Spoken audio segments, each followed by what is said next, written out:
going to spend the next half an hour, 25 minutes or so to try and interrogate this a little bit deeper. And Stan sort of said he didn't use up all his time, so I'm going to, and the bell didn't go off. So Stan, if I may start with you. I think there are things that research, not just researchers, but clinicians face on, perhaps not on a day-to-day basis, but quite commonly. And I think one of the essential elements of research is consent. And I know that many grapple with the issue of consent with adolescents, when the law says that the age of consent is 18, 21. And so how do you navigate this with adolescent research? We get into, especially in HIV and STI research, we get into the realm of the liberated mind. So is someone considered by the legal system to be able to make independent decisions given their circumstance? And in the United States, this differs state to state. So we do not have consistent policies by different states. And in most settings, you are required to get co-signature from a parent or guardian for participation research if you do not have that liberated minor status. Now, this is not necessarily an obstacle because by no means are all adolescents estranged from their parents. Most of them are living at home with their parents. But it does require some artistry to present to the parent the study in such a way that the study itself is not stigmatizing for their youth. And we often will have work to be done with parents just to engage them in their child's circumstances. We've even found that young people volunteering for research have not come out to their parents if they're gay. And how does one really secure parental approval for a study which is predicated on the child's risk? So it's all very complex. I think that there are those of us who've done a lot of adolescent work who can be consulted and we can be of use to you, mostly based on our prior experiences, having done this before. I'm thinking of people that I know who are really quite expert in this. But I don't want to trivialize it. It's not easy. But we are doing many adolescent studies, and one can overcome these obstacles. And I think they're very worthwhile. The easy thing to do, we're going to exclude adolescents. Study after study after study that's highly relevant to the health of adolescents has excluded them. And at the end of the day, we can't comment. Because we didn't include a single adolescent in the study, we don't know if the insights from the rest of the study are generalizable to adolescents. So it's worth the effort, trust me. It's a vital and neglected part of our research. Stan, if I could build on that, maybe make a comment here. When we're doing the implementation science, we're often focusing on processes or people at different levels, as opposed to, let's say, a type 1 hyper trial, where we actually have to assess the adolescent. In doing some of these trials, does that make it a lot easier and a lot more sort of a way to move forward without the sort of, the concerns around ecological validity based upon consent? Yeah, I'm glad you brought it back to the implementation science prism, because it does make it easier. One may have the ability to intervene at a group level within a clinic in which the youth is already attending the clinic or can be recruited into the clinic, and the therapeutic alliance within the clinic sort of subsumes whatever interventions you're providing. And as long as one has privacy and often anonymity, or at the very least confidentiality, then that does make it easier. Thanks for bringing that up. That's great. Perhaps if there's anyone in the audience who might want to ask a specific question to this before we move on? We have some microphones out in the field. There's a question in the corner. You may have to bring a microphone to us. Are we short mics? Just take this one.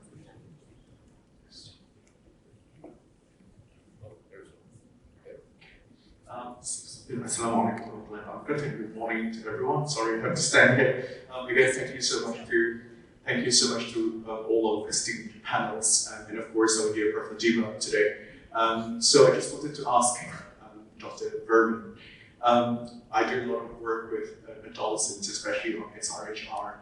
And one of the things that, of course, we found out through engagement with adolescents themselves, they are very knowledgeable when it comes to SRHR, but rather in implementing strategies or implementation strategies, we have these barriers coming from multiple prongs, from their parental barriers, and even in policy levels. So maybe if I could ask you in general sense, what could you share some of the implementation strategies that would work, maybe in the states that we can adopt and adapt in order to approach better in addressing this, again, like you said, oftentimes adolescents is ignored when it comes to SRHR and their vulnerability.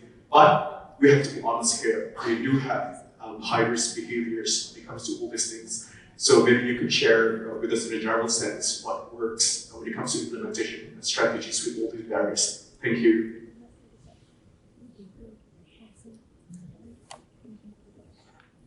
You're taking me back in time. I think it was 1986 when, under the leadership of Dr. Karen Hine, I helped establish the first adolescent AIDS clinic in the United States.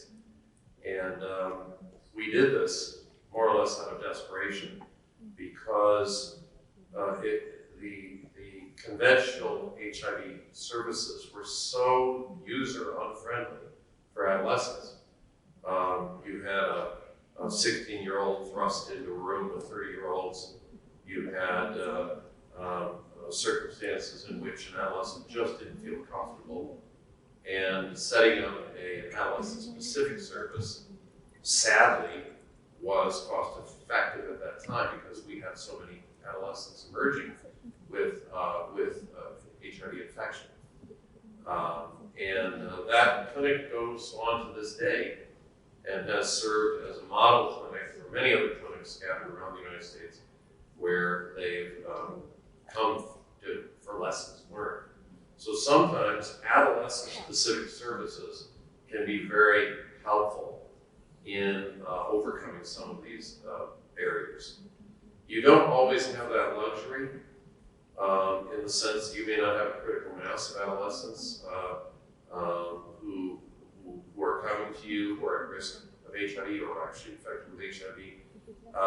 And you may need to mainstream this either into pediatric or internal medicine services, one way or another.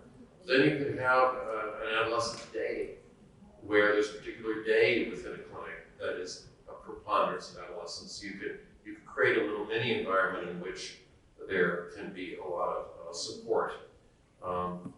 Training of staff around adolescent-specific concerns is really quite essential. It's, I don't know about some of you, but I did the best I could with my own sons when they were adolescents. Pediatrician, theoretically, I would be better at that than somebody else, but I'm not sure I was. We're all facing the challenges of engaging adolescents. So it counts for a lot to have experience, to have a comfort zone, to have staff who like adolescents. Do you know how often staff will say on the side, oh no, another kid, another adolescent. They don't like caring for adolescents.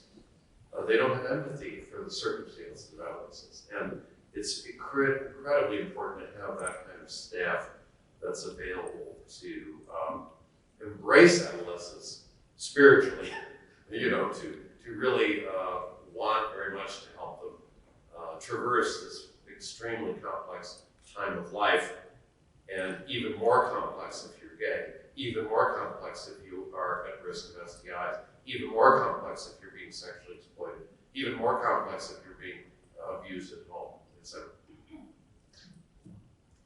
Thank you. Sure.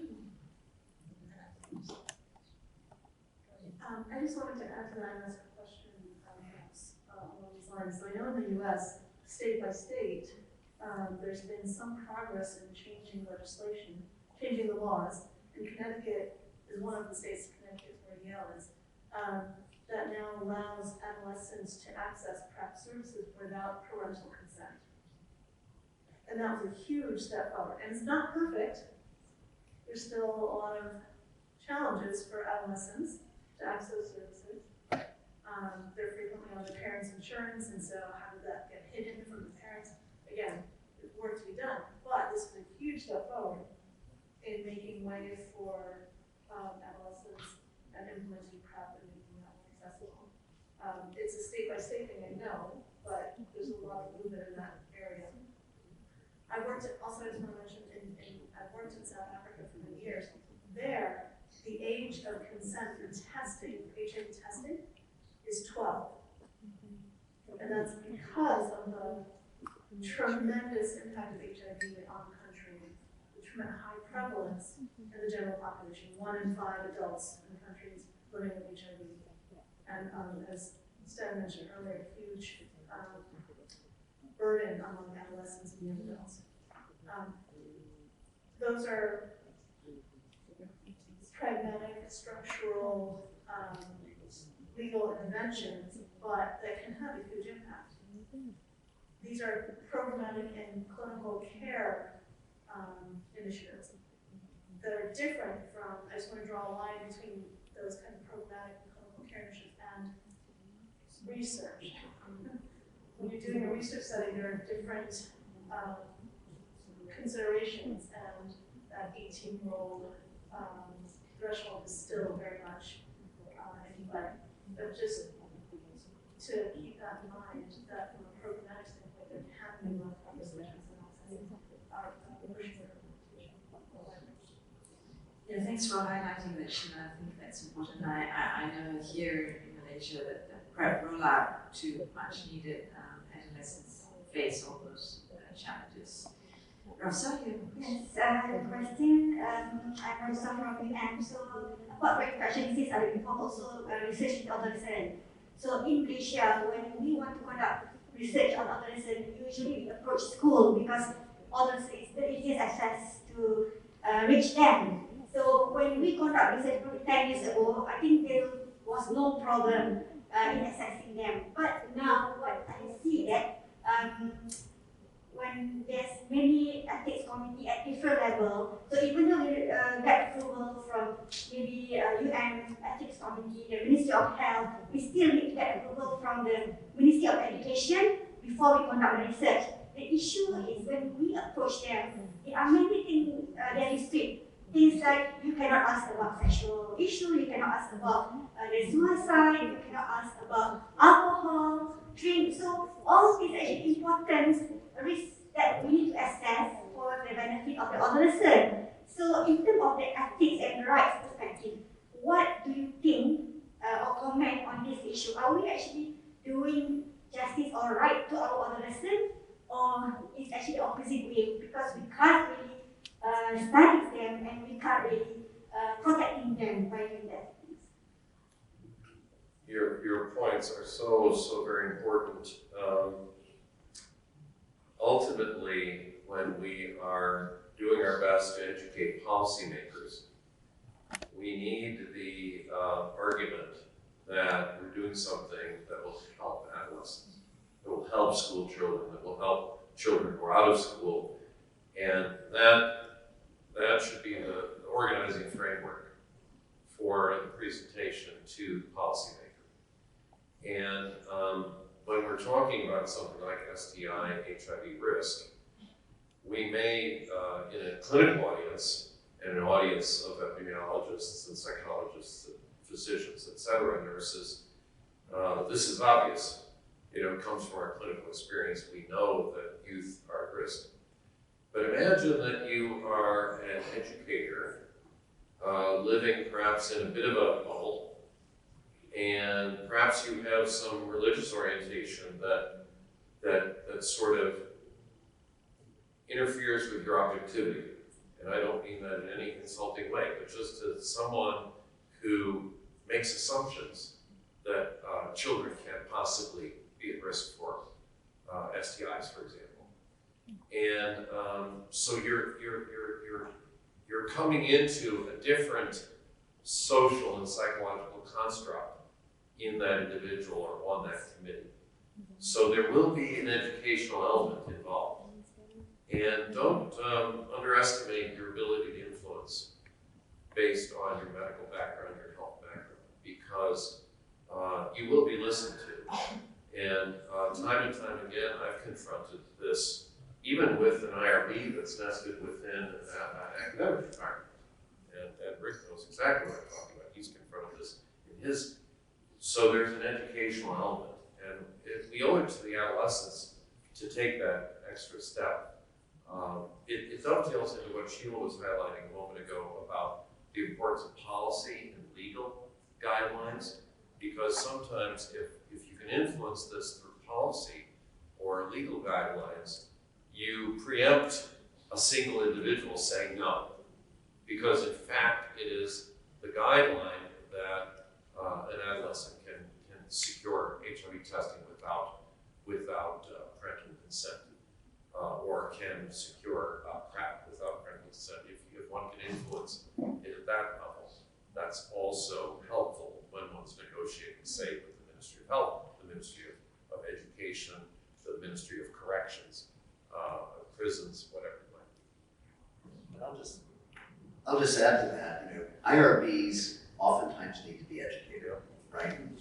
And especially when you're working with vulnerable population, whether they're prisoners or adolescents or all of the other sorts of things. But going in to make those arguments, you also have to understand the principles of do no harm. And there is this paternalism, or maternalism, whichever way you prefer, around the protection of patients, or research participants. And that maternalism or paternalism is actually not in the best interest of the science. And so really walking through that and having the evidence that asking these kinds of questions has not done harm in hundreds or thousands of other studies. And so that's part of your job, actually. In a perfect world, all IRBs would be great.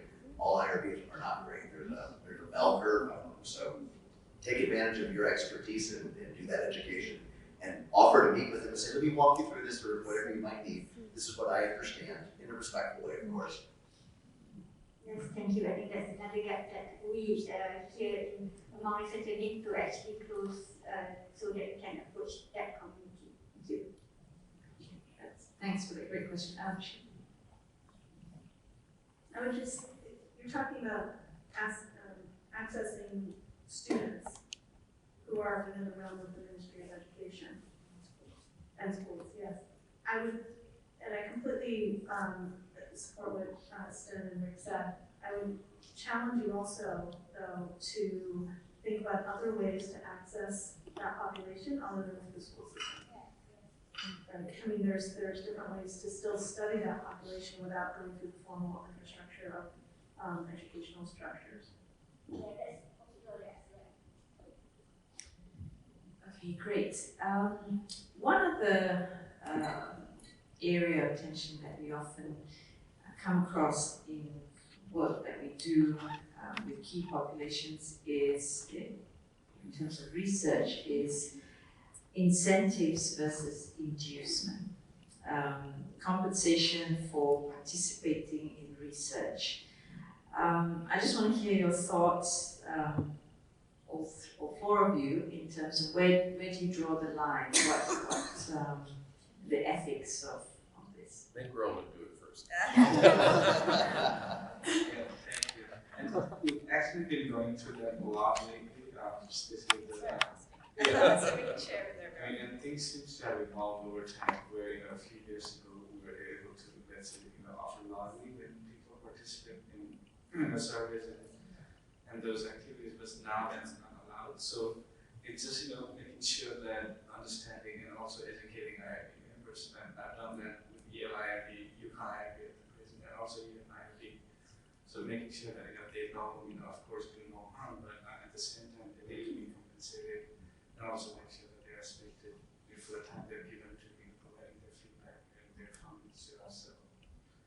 think educating the IRB is, very, important, but at the same time also making sure that, giving examples, what's helpful to them and what's, and also, what's the market with things like that would be important. Yeah, I mean, that's one of the things that I had to use when I had to convince UConn IRB, how we came up with the amount that we're giving to, in one of the Zoom study we are doing at the moment. So, yeah. It's even more complicated in business. It is infinitely more complicated business. So it varies country by country. What can be given to prisoners? In a lot of places, you cannot give cash inducements. You cannot give or vouchers for services. Some places use that. Some places in Ukraine, we've given like food parcels or parcels of bath products and things like that may be seen as valuable. That's not direct financial incentives. So I think there's a lot more restrictions in the incarceration setting, but there are ways to still offer something to prisoners for participation.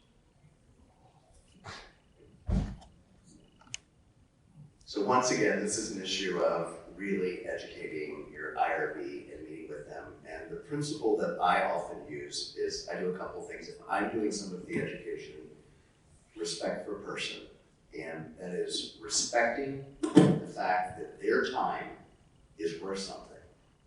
And no matter where you are, now it cannot be an undue amount so that there would be coercive. So that's where the interpretation is. But to actually, to pay people for their time. So even in the way that you write your IRB, if you use the word incentive, that sounds a little coercive to me. I don't ever use that word. I'm going to pay them for their time. And so that would be the sort of way to use that as well. And people's time is people's time. I mean, I hate to tell you this, but I take care of people who inject drugs who earn a lot more money an hour than I do. And so in order to get them to be in the study, then I have to pay them something for their time. And so respect for that, for respect for person. The other way, if you can't do that, is to have people from other IRBs to try to do some of that education around that, because there is incredible variability, and have IRB people communicate with each other is another way to do that. So I do think it's really important to be respectful for people's time, and the information that they give is so valuable that would be part of the argument that I use. I don't know if you have any other sort of tricks up your sleeve, Dan. Well, I'm feeling mischievous, and I'd like to be provocative. So if we're developing, let's say we have an observational study, we're trying to learn about something, or let's say we're trying to develop an intervention, then I would agree completely that people being paid for their time is a courtesy and a respectful thing to do. And you may not get the research done if you don't do it, so it's good for the client, the participant, it's good for the investigator, it's mutually beneficial. And I don't see an ethical problem as long as it's not coercive. That's not the provocative part. What I'd like to say is if you have a major implementation science intervention study, keep in mind what you said in your talk yesterday. You're trying to mimic real-world conditions. You're trying to bridge this to what the Ministry of Health can realistically do when your study is over, or in your health system, or your hospital, or your clinic. And if you're paying people, can those payments be continued when you mainstream the intervention in a real-world setting? If the answer is no, then think hard whether you can design this in such a way that no payment is provided. Think hard. I'm not saying yes, no, but go through that exercise And if you can do that, perhaps your implementation science study is actually going to be even more, even higher impact than if you paid them, because now you've got a more direct bridge into real world circumstances, and that might be meaningful. Was that provocative enough? I think that's really good, and in the implementation trials, the way that you sometimes might pay organizations or systems time, like for instance, to collect data, not to actually do what they're supposed to do. So sometimes there might be things within an organization, an HIV clinic, or something like that, where somebody is having to take something out of their time to do something. I also think that your implementation, especially if you're doing anything with quality enhancement, being able to teach the people at that site becomes sort of a value added for that. And one of the things that we approached that was really a struggle, because I didn't budget for it in the grant, but we were doing a clinical implementation, and we were asking people to take time out of their busy workday to participate in a Project Echo. And so, 4 patients a day, which was not an insignificant amount. And we couldn't afford to replace all of that time for these people to do this, but we made a token support to the clinic, because that would be some loss, but we also traded that off for some teaching. So when you can add value to some of that stuff, it's good. But Sten is absolutely right. If your inducement is so great that it's not sustainable, for people to do it later on, then your implementation may actually fail in the later adoption and in the dissemination. Thank you. Thank you. Please. Yeah, We have a hi, can question I have from the one floor. question? Yeah.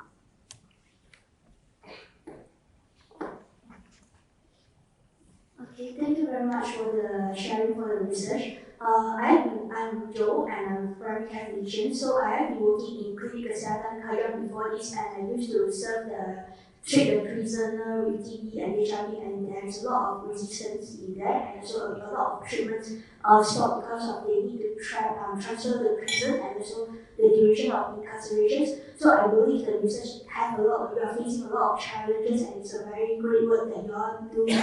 So the number one question is, how do you capture the data? Because you follow up on the time durations, right? So there are some incarceration where they need to transfer the prisoner. Sometimes they need to transfer to the prisoners to below that, or sometimes they need to be the duration is different. How do you capture the similar timeline to compare the data? That's number one.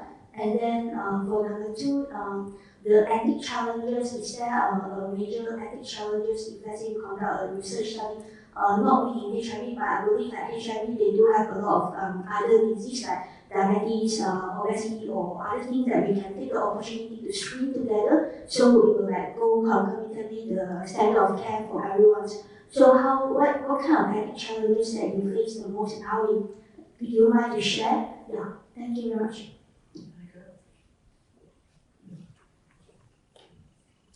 Thank you for the question. So the first question had to do with data collection, especially when patients are being transferred to the facilities. And that is certainly challenging, and we've experienced that a number of times in the Heart-1-2 study, where patients are enrolled in our study for weeks or months, and then for various reasons are transferred to another facility.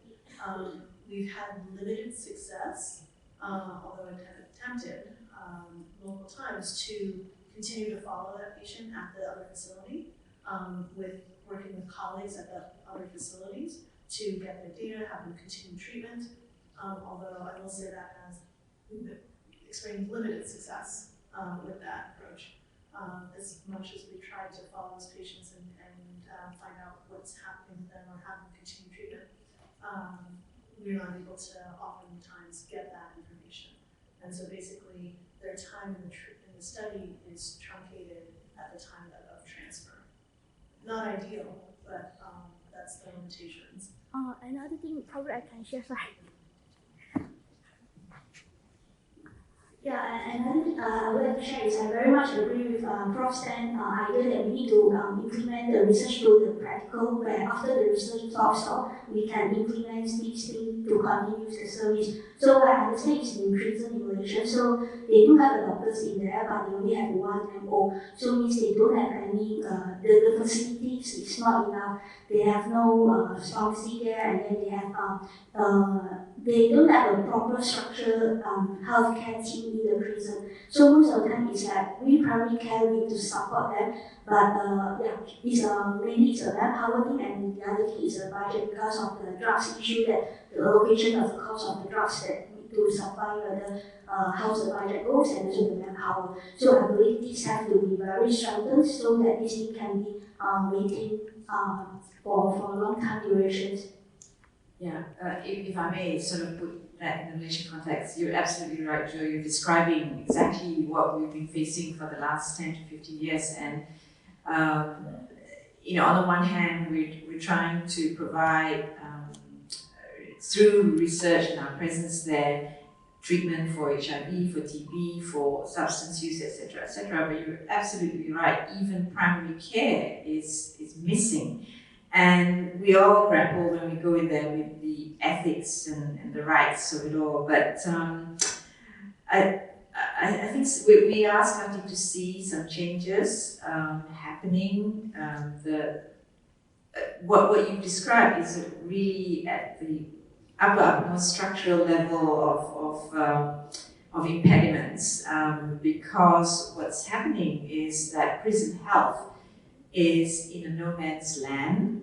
It's not really under Ministry of Home Affairs, and it's not really under Ministry of Health. So Ministry of Health provides doctors to all the prisons, but like you said, there's very few pharmacists and even less nurses to provide support to the MOs who are there, who bless their hearts, but many don't want to be there because they really want to pursue specialist training. So you sometimes get really, really good ones, and you sometimes get ones that absolutely resent being there and can actually do more harm. And we've observed that as well. So it really is a policy level problem.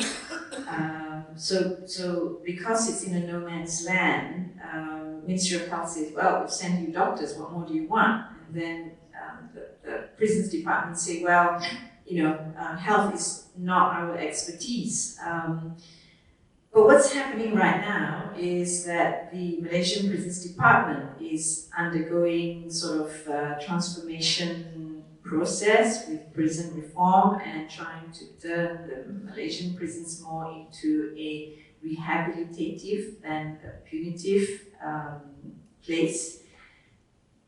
And we all were very hopeful that this is going to be great. Unfortunately, prison health is not featuring high on the agenda. So our work is to continue to advocate for this and to make them see that it should be all part and parcel of this reform. And first of all, as to clear ownership of the issue of prison health. Is it Ministry of Health or is it the Prisons Department? So one of the things that you've stated is actually really the perfect implementation science question. How do you deliver prison health to people for these conditions? And so what you've done is you've just identified a number of bottlenecks. In Lynn Madden's presentation yesterday, is your system is designed to provide the results that you're getting now. And unless you do process changes over that, which is a perfectly good implementation strategy, reduce the time from referral to actually treatment, right? Those are easily answered questions. And so you just outlined the next study. Thank you. So thank you very much for, I hope, what has been a stimulating session. It's not something that's human rights more so than ethics, often not discussed in conferences.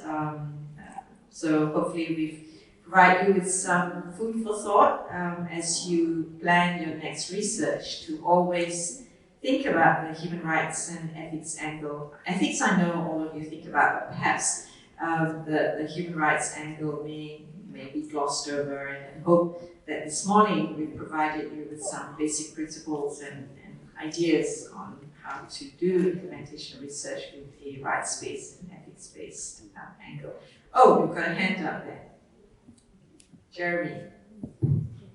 Thanks, Prof, for highlighting what is obvious in Malaysia. Definitely, we had a discussion here as well in the same table with Mona, and the possible policy level is just to raise awareness for all future researchers that especially the incarcerated and the prison ministry has to have a gender balance. Because I think it's mostly in the incarcerated environment and the prison setting, it's easy to get male candidates, but we would like to also see the female candidates for the respective study as well. So if you can try to push on the gender balance here, just only to raise the awareness here. Thanks for highlighting that, Jeremy. Okay, so coffee break time. I don't know what Hilton's got prepared for you, but I'm sure it's delicious.